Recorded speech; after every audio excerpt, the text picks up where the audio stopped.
Sosok perempuan tertuduk bersenandung lirih, pedih. Ia sendiri.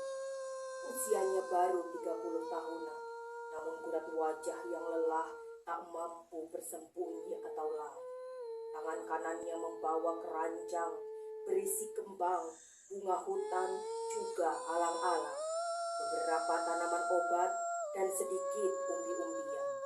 Perempuan itu bersenandung lirih, matanya menerawang ke ujung pepohonan di mana angan-angan bersarang. Ia senandungkan nada yang tak teratur, kadang meninggi dan begitu tipis, sinis, sisanya menyayat. Adakah malam ini seseorang datang, menjamah tubuhku, memintal rambut, dan jelajahi tiap inci mataku yang hitam, legam. Sesekali, ku lempar ringan kerikil kecil ini ke telaga. Kenangannya merambat, menyebar, semakin jauh, kemudian lenyap, tertelan kerinduan. Perempuan di ujung telaga dengan mata legamnya, juga bibir keringnya, mendongeng lirih. Perlahan ia arungi ruang tergelap dalam ingatannya dan mulai bercerita sendiri, seperti ribuan telinga yang ikhlas terpasang, walau dia tahu bahwa hanya batu, rerumputan, dan telaga yang rela berbagi ruang dan kerinduan.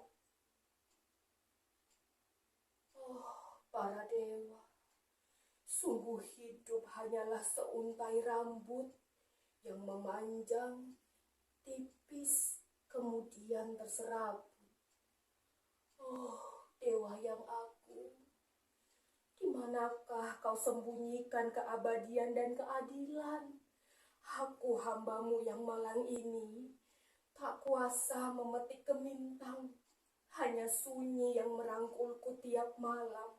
Malam kerap datang tanpa bayang, malam yang menjadi suami, sekaligus juga anakku. Kubisikkan pada kunang-kunang, sebuah desa yang dikutuk langit, sebuah desa yang dulu pernah memupukku menjadi bunga.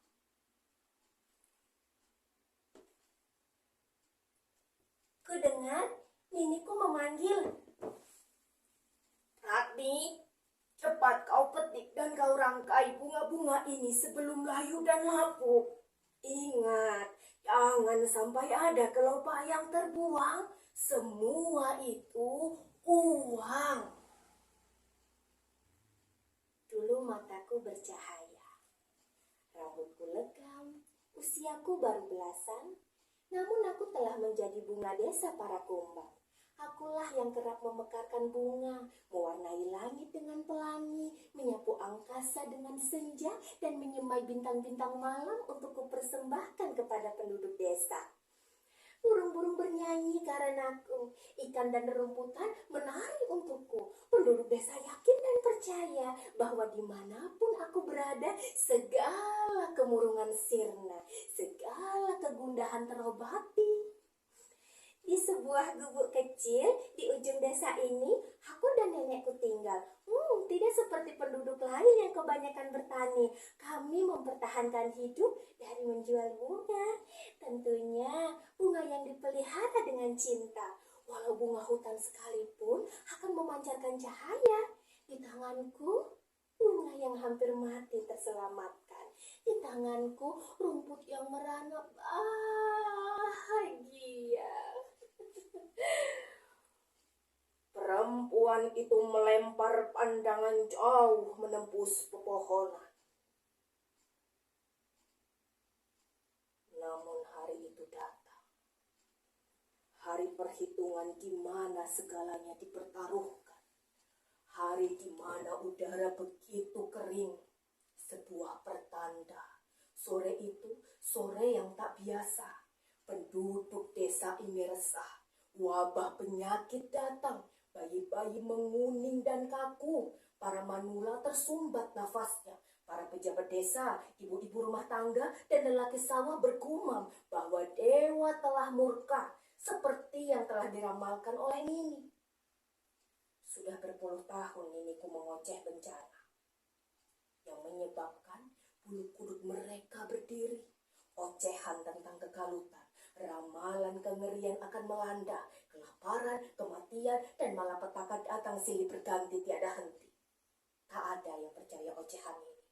Penduduk desa mulai gerah akan ulahnya, hingga kami berdua dikucilkan, terbuang di ujung telaga ini, di antara bunga-bunga liar ini, di antara batu-batu yang mengubur masa laluku. Wabah gelap di depan mata. Semua kekuatan magis telah dikerahkan, namun tak kunjung meredakan kengerian. 3 hari sebelumnya, seorang ibu tercekik di sumur pemandian desa. 7 hari sebelumnya, 3 orang laki-laki ditemukan hanyut di parit dengan luka menganga di leher. Juga baru siang tadi, sebelum sore yang kering ini datang, bayi kecil kepala desa ditemukan terbujur kaku, tubuhnya kuning membiru. Dukun-dukun desa tetangga berdatangan hendak menolong. Mereka merapal mantra dan doa. Namun, tak seorang pun berhasil. Mereka malah raib tertelan bumi. Di manakah muara petaka? Sudah menjadi kebiasaan turun-temurun bahwa tertanam rahasia yang setiap lidah tak mampu bercerita. Yang tertinggal hanyalah kesunyian menggila. Kulihat Niniku berkeringat, matanya liar menari, dan bibirnya mengoceh tak henti. Ayo, bakar dupa. Bencana datang. Ini peringatan. Niniku yang diambang ketidaksadaran terengah-engah, nafasnya berlarian. Aku yang masih belia bergegas merebus air, membubuhkan boreh, dan mengurut dadanya agar sedikit lega. Memang, bertahun-tahun ini Nini mengoceh. Namun tak satu pun penduduk desa mau percaya dan peduli. Mereka menutup telinga rapat-rapat, membungkam ingatan, dan membiarkan semua berlalu begitu saja. Tak terjadi apa-apa seperti yang diramalkan ini, bahwa malapetaka akan datang, bahwa kegelapan akan mengarungi desa. Keadaan baik-baik saja, pasar tetap saja ramai, dan segala kegiatan warga berjalan seperti sedia kala. Namun kali ini berbeda. Sore itu begitu kering. Sebelumnya, 2 keluarga berduka karena anak-anak mereka terjerat tali layangan yang mereka pasang sendiri di halaman rumah. 4 hari sebelumnya, seorang laki-laki berperut buncit terpenggal kepalanya sehabis menonton layar tancap. Ususnya terpurai, celananya penuh darah. Senja merayap cepat. Gelap mengintai menyergap desa yang kini berduka. Akankah ini ramalan ini? Inikah bencana yang sering dia ocehkan? Warga bersikeras tidak mau percaya. Namun mereka tak sanggup menipu diri bahwa mayat-mayat telah menggunung, bahwa darah menggenang di mana-mana, di parit, di sumur, di selokan, di kendi-kendi tempat air minum, dan di mata yang liar, yang takut maut menjemput. Saat itu, penduduk desa berkumpul, ramai berdebat. Sebuah keresahan massal yang berakhir ujung pada keputusan bulat, aku dan Niniku harus disingkirkan. Kami pun diusir, kami dibuang ke utara menjauh dari mereka. Di sebuah telaga yang jarang dijamah, telaga terlentang tempat orang buangan. Namun anehnya, selepas kepergian kami, wabah di desa ini tak kunjung sirna. Malapetaka mengintip di sela-sela dedaunan, merayap tiap dinding rumah, di setiap nafas yang dihembuskan, di setiap keringat yang bertetesan. Mata penduduk berkilat tajam menusuk liar. Mereka sudah muak, letih diburu pisau dewa maut. Tubuh mereka mengurus drastis, tinggal tulang dan kecemasan yang maha hebat. Dari jarak bermil-mil, mereka mengular membawa obor menuju ujung telaga, menuju gubuk kami. Hai nenek busuk, keluar kau dari gubuk reotmu itu, atau akan kami bakar sekarang juga. Lihat, apa yang kau lakukan? Kami kehilangan anak-anak kami, juga istri dan suami-suami kami.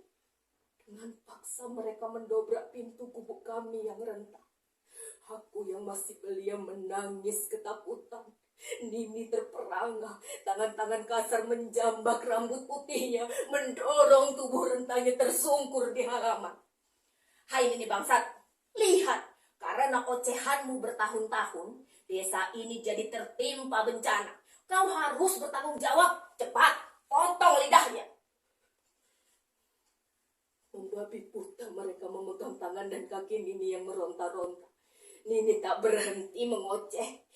Ini kutukan. Cepatlah, kalian bakar dupa. Sungguh, ini kutukan. Tak ada yang mendengarkan. Mereka beramai-ramai memotong lidah Nini hingga putus mengenaskan. Lidah yang dipercaya sebagai sumber malapetaka. Lidah yang meresahkan warga selama bertahun-tahun. Lidah yang karena ucapannya kengerian melanda. Lidah itu kini telah terpotong habis. Aku yang masih belia bersimbah darah memeluk Nini yang tersengal-sengal menahan perih. Mereka puas, terbebas dari maut ganas. Saat ini mati di pelukanku. Mereka gelar pesta gembira. Perayaan atas akhir drama mencekam yang menghantui hidup bertahun-tahun.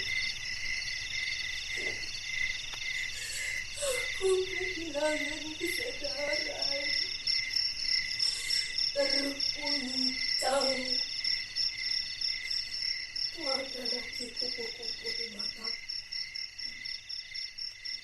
Senyum bunga yang dulu bertabur kini sirna.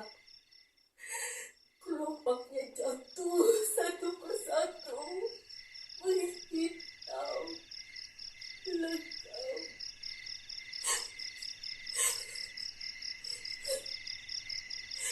Kukubur Nini tepat di ujung telaga. Aku tenami bunga liar. Mimpikan hidung sukanya.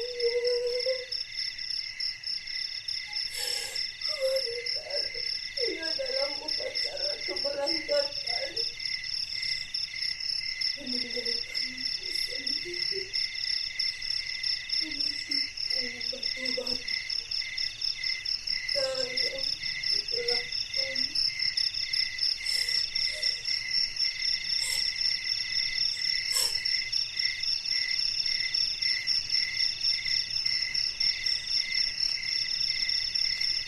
Perempuan itu menembang lirih.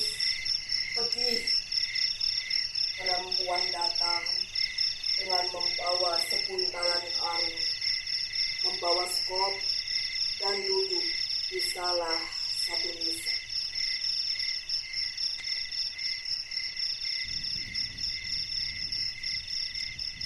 Kini aku paham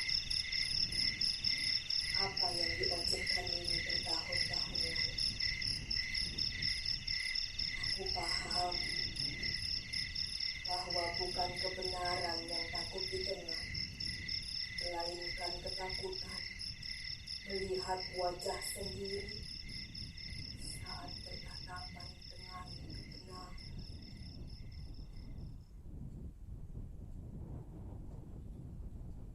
Ini di tanah ini, aku tak sendiri. Itu di sana. Nisan yang hanya batu kapur itu milik Johadi. Mantan anggota partai banyak menebar janji. Hasut sana, hasut sini. Matinya menelan racun. Karena hutang-hutangnya sebanyak janji-janjinya. Lalu nisan yang ini. Nisan mewah ini milik Armandi. pengusaha kaya yang mengeruk segalanya. Kerakusan tak terbendung menjadi otak segala pembabatan hutan, penjualan anak-anak desa. Ia mengirim upeti ke petinggi-petinggi kota, menghisap darah desa ini sampai tulang sumsum tanpa sisa. Kalau nisan yang roboh di ujung itu milik Siti Anisa, kuburan tanpa semen. Siti pelacur yang dijanjikan nikah oleh pacar-pacarnya para penjaga pasar.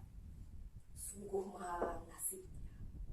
Siti yang dijanjikan nikah malah dibungkam mulutnya, disumpal. Giwang dan kalung imitasi satu-satunya raib dibawa kabur untuk modal judi.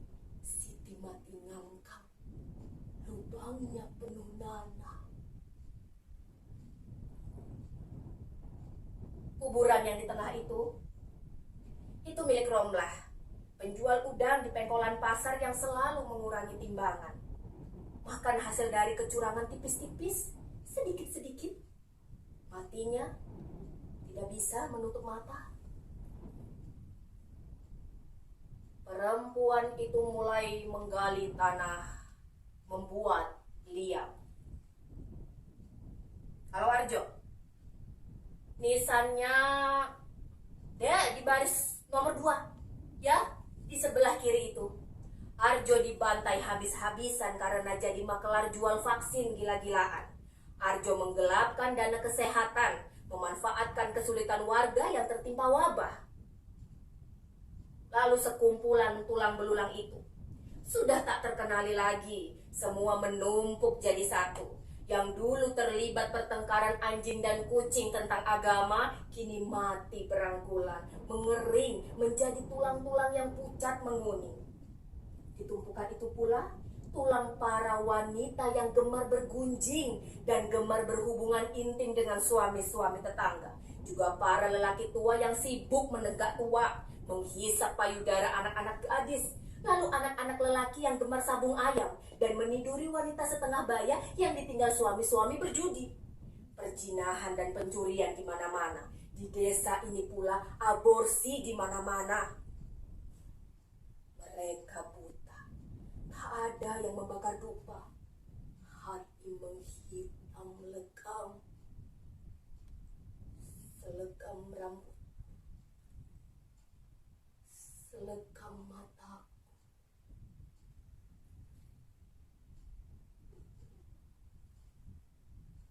Perempuan itu membuka buntalan karung, mengeluarkan puluhan lidah yang terpotong, tampak segar, namun amis, membuangnya satu persatu ke dalam liang yang dibuatnya.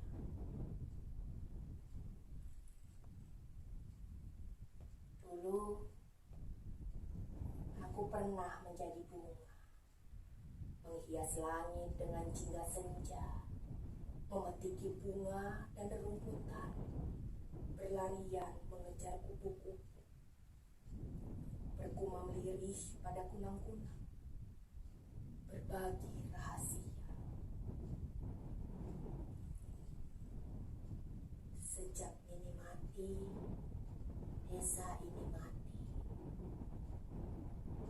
Tak ada lagi kengerian. Tak ada lagi kegaduhan.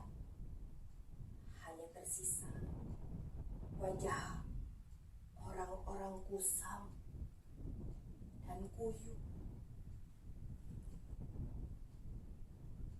Kehampaan. Juga mata yang menghitam, legam. Tak ada lagi yang bicara. Tak ada lagi suara. Lidah mereka semua sudah di sini. Sudah bersamaku.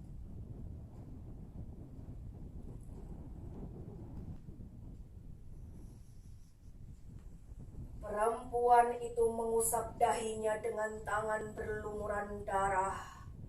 3 potong lidah terjatuh. Ia menembang, menyayat.